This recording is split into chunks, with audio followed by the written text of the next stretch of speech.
So Madhavi గారు అనగానే మిర్చి మాధవి గారు అసలు మిమ్మల్ని చూడగానే క్వశ్చన్ అడగకుండా రిపీటెడ్ యాంకర్స్ రిపీటెడ్ షోస్లో అడిగినా కూడా మిమ్మల్ని చూడగానే గుర్తొచ్చేది ప్రభాస్ గారు. అవునా? సో మిర్చి మాధవి గారు అంటే ప్రభాస్ గారి గురించి క్వశ్చన్ అడగకుండా ఉండలేం. సో ఆయనతో వర్క్ చేసినప్పుడు ఆయనతో ది బెస్ట్ మూమెంట్ ఏదైనా ఒకటి? యాక్చువల్లీ ఆ హాస్పిటల్ బెడ్ లో ఉన్నప్పుడు నాతో డైరెక్ట్ డైలాగ్ ఉంటుంది కదా ఆయనతో. అంత పెద్ద స్టార్, నేను అలా పడుకొని ఉంటే అలా వచ్చి అలా చూస్తుంటే నేను డైలాగ్ చెప్పడం మర్చిపోయి అలా చూస్తుండిపోయాను అనమాట. ఓకే. అసలు ఇంత 6 అడుగులు ఉంటాడా? 6 అడుగులు అసలే పడుకొని ఉండి ఇంకా ఇలా ఏదో దేవుడు కనిపించినట్టు అనిపించింది నాకు. అంత పొడుగ్గా ఇంత ఇదిగా ఆయన చాలా చిన్నగా డైలాగ్ చెప్తారు. డబ్బులు తీసుకుని ఇలా చెప్పారనమాట. ఏం చెప్తున్నారు సరే ఓకే అని ఇలా.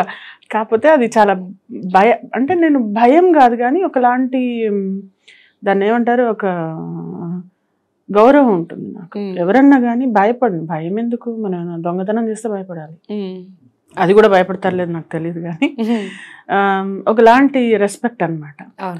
అతని ముందు మనము టేకులు చేయకూడదు అలాంటి ఒక ఫీలింగ్ ఉంది. But it is a very wonderful feeling. ఎవరన్నా పవన్ కళ్యాణ్ గారితో చేసినప్పుడు కూడా అంటే వాళ్ళందరూ super stars for a reason.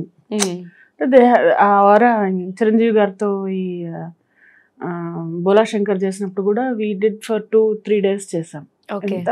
అంటే వాళ్ళల్లో ఏదో పవర్ ఉన్నట్టు అనిపిస్తుంది నాకు. అంటే డెఫినెట్లీ ఒక ఆరా ఉంటుంది వాళ్ళలో.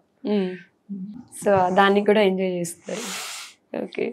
సో రియల్ లైఫ్లో అసలు మాధవి గారి కిడ్స్ గురించి, హస్బెండ్ గురించి చాలా మంది మీకు పెళ్లి ఈడికి వచ్చిన కిడ్స్ ఉన్నారని గురించి ఒకసారి. అంటే ఫ్యామిలీ అనేది ఎవరికైనా అంటే అది it all starts with you నందు. ఎంత ఇంపార్టెన్స్ ఇస్తావో అంత ఇంపార్టెంట్గా అనిపిస్తారు. లేదు అంటే సెల్ఫ్ సెంటర్డ్గా సెల్ఫిష్గా ఉండేవాళ్ళు అంతెందుకు. కిడ్స్ అంటే అసలు ఎలా ఉంటుందంటే మనలో ఒక పార్ట్ కదా.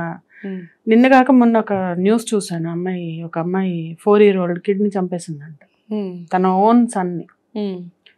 అంటే నాకు అనిపిస్తుంది అంటే అలా కూడా ఫీల్ అయ్యే మదర్స్ ఉన్నారు. బట్ నాకు ఎలా అంటే ఎంత తేడా ఉందో. It all starts from you అంటున్నా నేను బేసికలీ వెరీ అఫెక్షనేట్ పర్సన్.